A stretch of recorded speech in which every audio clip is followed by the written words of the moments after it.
Eu quero passar logo a palavra pro doutor Antônio Cláudio Macedo da Silva, que é juiz federal da primeira região. Por 3 minutos, peço que observe o tempo e eu lhe agradeço a sua vinda aqui ao Senado Federal. Paz e bem, eu que agradeço a Vossa Excelência, senador Eduardo Girão, e a primeira coisa que eu peço é não esqueçamos da lava-toga. Eu estou sendo hoje perseguido com um processo aberto no CNJ de forma abusiva, inclusive representarei criminalmente, porque defendi publicamente a lava-toga e continuo defendendo e estou à disposição para depor nessa casa em CPI, porque sou um membro do Judiciário e sei como funciona por dentro. Temos aqui um ilustre membro do Judiciário, que é o desembargador Ivan Sartori, que foi eleito por seus pares, o mais novo presidente do TJ de São Paulo, exatamente porque havia juízes como eu também lá que queriam renovação. E essa renovação está precisando no Judiciário Federal também. O problema, e eu peço tolerância ao eminente senador e a esta casa, a esta comissão, sei do adiantado da hora, mas o problema do Judiciário e principalmente da Suprema Corte do Brasil, e aqui quem fala é alguém que tem mestrado nos Estados Unidos, curso na Deutsche Richterakademie, que é a escola federal alemã, e que tem 25 anos de magistratura federal, e foi promotor de justiça, procurador de Estado, professor concursado da Universidade Federal.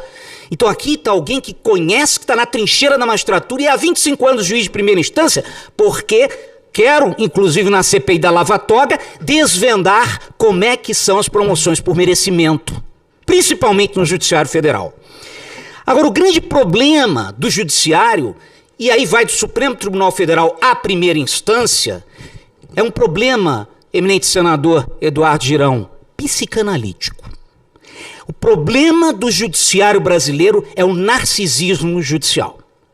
Os juízes querem fazer política pública e se esquecem, só lembram dos precedentes das cortes internacionais que lhes interessam. Mas há um precedente da Corte Constitucional Americana que estabeleceu, no caso daquela petroleira Chevron, um standard chamado Chevron Standard, que diz, em resumo, para não me alongar, que quando há uma questão de política pública, deve o Judiciário ter deferência à administração pública e ao Congresso. A revogação recentemente de Roe versus Wade nos Estados Unidos, que é o case da década de 70, que disse que o direito ao aborto existia, vejam só, na penumbra do direito à intimidade da mulher. Esse foi o argumento de Roe versus Wade. O que a Suprema Corte fez agora? Ela não revogou as legislações estaduais, ela apenas disse o seguinte, olha, está devolvido ao Estado, aos estados, porque aqui é uma federação, né? O direito de cada estado legislar de acordo com o que democraticamente seus representantes quiserem. Então, em favor do aborto ou contra. Foi isso. A Suprema Corte decidiu. Bom, há um debate grande nos Estados Unidos entre aqueles que defendem o judicial activism e aqueles que defendem o judicial restraint. Eu, em minhas decisões judiciais, sempre defendi judicial restraint. O juiz deve sempre duvidar de seus poderes. 15 segundos. Eu peço a tolerância, porque eu também quero tocar na questão da presidência da República. Eu só quero lembrar ao senhor que eu já lhe dei 1 minuto extra. Pois não. E nós temos umas perguntas a serem lidas para encerrar. Vou lhe dar mais 1 minuto. Pode ser? Gratíssimo, pode ser. E eu agradeço. Quanto à questão desse artigo, eu vou pedir vênias ao príncipe dos constitucionalistas, que é o professor Ives Gandra da Silva Martins, que eu estudei nas obras dele, e ao eminente desembargador Ivan Sartori, foi um dos grandes presidentes do TJ de São Paulo, para dizer o seguinte, a resposta é sistêmica. O sistema da Constituição diz que o presidente da República é o comandante em chefe das Forças Armadas. Se as Forças Armadas são procuradas por um poder, queixando-se de outro poder invade sua competência, elas devem consultar o presidente da República Se o legislativo entra em choque, deve consultar o presidente da República, que é o comandante em chefe, que tomará as medidas necessárias e mínimas, porque aí tem que se ser minimalista, para a resolução do problema. Se o conflito for com o presidente da República, aí, evidentemente, se põe um grande problema. Porque o presidente é interessado, se ele for a parte conflitante nesse problema. Aí o presidente deve propor as medidas ao Congresso. É o meu entendimento, né, de quem estudou Constitutional Law com o professor Daniel Halberstam, uma das maiores autoridades nos Estados Unidos, inclusive também em direito constitucional europeu, e Federal Jurisdiction, com o autor do Tratado de Jurisdição Federal mais importante dos Estados Unidos, que é o professor Edward Cooper. Muito obrigado, senador. Desculpe a incisividade, mas eu trago essa denúncia da minha perseguição porque impetrarei as medidas judiciais cabíveis e as representações criminais cabíveis. E quero trazer o fato ao Senado, porque entendo até que pode ser levado para a CPI da Lava Toga. Muitíssimo obrigado pela sua participação, doutor Antônio Cláudio Macedo da Silva, juiz federal da primeira região. Eu já quero aqui passar a palavra, antes registrar a presença da promotora Gabriela Mansur, que está presente aqui conosco. Seja muito bem-vinda aqui ao Senado Federal. E eu queria passar a palavra agora para a terceira pessoa que a gente se comprometeu, que pediu a palavra e de uma forma democrática a gente está abrindo, que é para o doutor Alex Canuto, que é da Ordem dos Advogados Conservadores do Brasil. O senhor tem 3 minutos, conforme o combinado, para fazer as suas colocações. Eu lhe agradeço. Bom, senador geral, muito obrigado pela oportunidade. Na sua pessoa também cumprimento todos os demais debatedores aqui presentes. E muito se discutiu hoje aqui sobre a questão do ativismo judicial, né, de quando o judiciário ocupa o lugar do legislativo, legislando, ou até do poder executivo, executando políticas públicas, até como advogado gestor público, né, eu entendo isso que o senhor falou aqui. E vemos assim, sempre com o argumento da omissão. O legislativo está se omitindo em fazer tal lei. Mas o legislativo pode decidir não fazer, porque entender que a legislação atual é adequada. E esse argumento é usado para que o judiciário venha legislar no lugar do legislativo com o argumento da omissão. E a gente vê que estamos tão decadentes nesse ponto que já parece que estamos abaixo do ativismo judicial e entramos no ativismo político, onde membros do poder judiciário, principalmente da mais alta corte, não é que eles ocupam o lugar dos outros poderes na execução de suas atribuições, eles fazem política. Hoje, ministros da Suprema Corte ocupam o lugar dos membros da carreira diplomática ao se reunirem com embaixadores para fazer uma articulação de um gesto político a respeito do resultado das eleições. Então eles vêm ao parlamento fazer articulação, que é papel dos parlamentares, dos líderes partidários. Eles vêm reunir com líderes partidários. Isso não é papel de juiz, isso é papel de político. E hoje o juiz faz papel de político.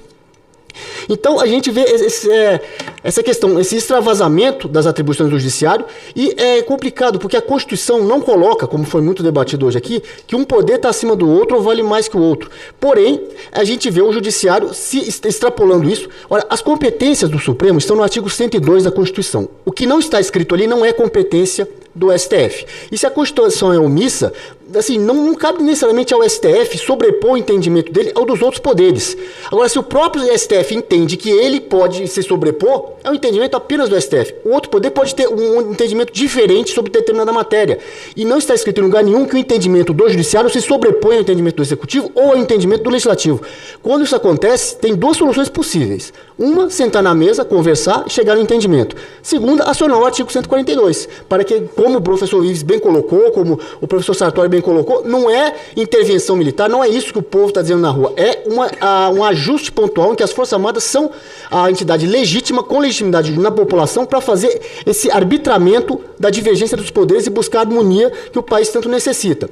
E, como também foi muito colocado aqui, a questão da urna eletrônica, da confiabilidade da apuração, está sendo questionado em vários setores da sociedade. a questão da urna eletrônica, como o senador Amin colocou, às vezes não é simplesmente um questionamento para tentar, vamos dizer assim, sabotar, invalidar o resultado, mas evoluir o sistema de apuração. E hoje há esses questionamentos. E do jeito que a coisa está caminhando, é possível que, se o artigo 142 não foi acionado até agora, venha a ser acionado pós-divulgação do resultado eleitoral. Porque do jeito que a coisa está, se não houver transparência, o TSE não vai ter legitimidade perante a população, por mais que eles se auto-arroguem a legalidade para divulgar o resultado, não vai ter legitimidade perante a população e estamos em risco de crise institucional. E há precedentes da intervenção das Forças Armadas nesse caso. Há pelo menos 2 situações na história do Brasil onde o resultado da eleição presidencial foi questionado e as Forças Armadas arbitraram o resultado uma hora de um jeito, uma hora de outro. Em 1930 e 1955. Em 1930, a eleição do Júlio Prestes foi questionada por acusações de fraude eleitoral. As Forças Armadas fizeram a intervenção institucional para ajustar o resultado da eleição e falaram, esse resultado realmente foi fraudado, assume o segundo colocado, Getúlio Vargas, assumiu em 1930. Em 1955, a eleição do presidente Juscelino Kubitschek também foi questionada pela UDN na época, que era a força política conservadora que existia. O então ministro da Guerra, que é equivalente ao comandante-geral do Exército hoje, o Marechal Henrique Teixeira Lott, chegou com a campanha da legalidade e disse, não, a votação foi legítima, a apuração do presidente Juscelino foi correta, ele toma posse. Então, de um jeito ou de outro, as Forças Armadas já fizeram intervenção para garantir a estabilidade no Brasil. Há precedentes disso e a gente espera que esse ano não seja necessário, mas caso seja necessário, nós vamos saber se nós vamos voltar a 1955 ou a 1930, dependendo de como as coisas forem encaminhadas após o fechamento das urnas. Muito obrigado, fiz o tempo aqui. Né? Muitíssimo obrigado, doutor Alex Canuto, que é da Ordem dos Advogados Conservadores do Brasil. Eu tenho dito no plenário do Senado há muito tempo que nós estamos vivendo hoje, no meu modo de entender, respeito quem pensa diferente, uma caçada aos conservadores do Brasil. Você vê que os canais que são desmonetizados, como a Bárbara, sua xará do Te Atualizei, Gustavo Gaia, vários outros aí que tiveram canais desmonetizados, coincidentemente são conservadores. Então está incomodando, né, o ativismo que vive o outro lado aí, que não quer que essas ideias tenham a força. Aqui, todo mundo que pediu palavra, teve, nós abrimos, nós vamos sempre respeitar a democracia. Eu quero saber, a Bárbara, ela fez 2 perguntas aqui, tá? Uma para o parlamento, para os senadores e eventuais deputados, e outro para alguns dos palestrantes sobre o caso específico que ela citou. Alguém gostaria de se manifestar sobre as perguntas da Bárbara? Algum de vocês? Ou eu já posso responder aqui? Gostaria o professor Will? O professor Will gostaria de fazer a resposta. A situação em questão acerca da violação, eu digo mais além, a censura que é atribuída pelo judiciário à imprensa de modo geral, não há hoje, no contexto contemporâneo, nesse processo especificamente, maior condição de aplicabilidade ideológica de interesses específicos nessa causa. Se de fato, nós tivéssemos a condição necessária, ou o magistrado estivesse ouvindo, a primeira coisa que tinha que se declarar era suspeito para decidir. E encaminhar uma redistribuição para que, de fato, o processo seguisse a via do devido processo legal. Porque, da forma como está sendo conduzido, nós temos uma atrocidade de violação processual, a violação às disposições normatizadoras do Estado de Direito e, sobretudo, uma condição de visão totalmente da violação do princípio da imparcialidade. Muitíssimo obrigado, professor Will. Respondendo a Bárbara, Marcelo, sobre essa questão da Agenda 2030, eu queria dizer que nós, inclusive, aprovamos aqui um pedido de informações ao Supremo Tribunal Federal sobre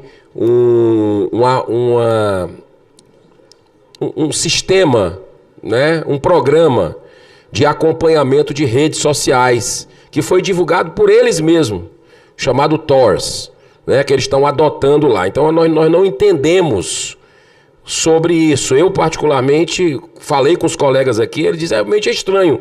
Vamos saber, porque esse negócio de algoritmo, certas palavras você não fala, né, certas coisas começam a bloquear, e a gente quer saber o que está por trás disso, né? Então, por que o Supremo Tribunal Federal estaria adotando um sistema como esse? Para saber quem é que está falando mal? Como é que é isso? Por quê esse temor, né? Então, eu, sobre a Agenda 2030, eu vou também trazer para a próxima reunião da comissão especificamente um pedido de esclarecimento sobre isso, e eu lhe agradeço essa oportunidade. Eu quero encerrar essa sessão histórica do Senado Federal lendo poucas perguntas aqui que eu vou encaminhar para e algumas manifestações do cidadão que está nos assistindo desde o começo. O Gilberto Neves, do Distrito Federal. O ativismo do judiciário não seria uma ausência ou até mesmo uma falha do Senado Federal? Uma pergunta dele. O Birajara Guimarães, do Distrito Federal. Uma vez que não se trata de uma definição de simples aproximação, como delimitar de forma crítica a conceituação do ativismo judicial? O Mauro Eugênio, do Paraná. Por que o judiciário vem abrindo inquéritos, julgando e prendendo parlamentares? E a Câmara dos Deputados? E o Senado? Nada tem feito, por quê? Né? Ele que é do Paraná, e tem um caso famoso lá do deputado Francisquini, que foi eleito deputado estadual com quase 500 mil de votos, e numa canetada, né, foi cassado por fake news. O que é fake news? Quem é que diz o que é fake news?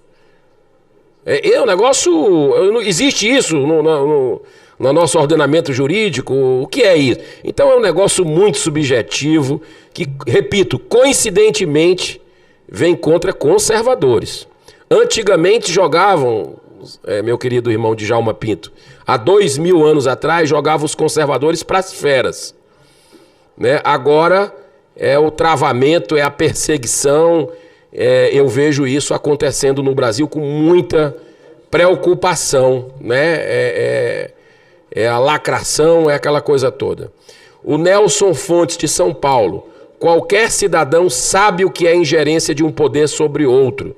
Precisa-se criar critérios de punição quando isso ocorrer. E o Luiz Lago, de São Paulo. O arquivamento de processos deveria acabar para os representantes públicos. Serve de instrumento para chantagem e negociatas. Aí vem um grande problema do Congresso, que o Senado já fez a parte dele, que é acabar com o foro privilegiado, né? E está lá na Câmara dos Deputados aguardando a votação dos parlamentares, porque eu acho que aí é o grande guarda-chuva que faz que um poder, a grande blindagem, que faz que um poder acabe protegendo o outro, é o foro privilegiado, que, se Deus quiser, nós vamos acabar nesse país. Muito obrigado a todos pela audiência, pela participação. Foi uma sessão realmente que eu particularmente aprendi muito. Nós não queremos absolutamente fazer aqui nenhum julgamento. Peço desculpa se alguma fala, de alguma forma, eu fui desrespeitoso, mas muito pelo contrário. Eu tenho muita esperança e fé que nós vamos encontrar um caminho dentro da democracia do Brasil para se equilibrar os poderes de forma harmônica. É o bom senso. É o que a gente chama no Ceará de simancol.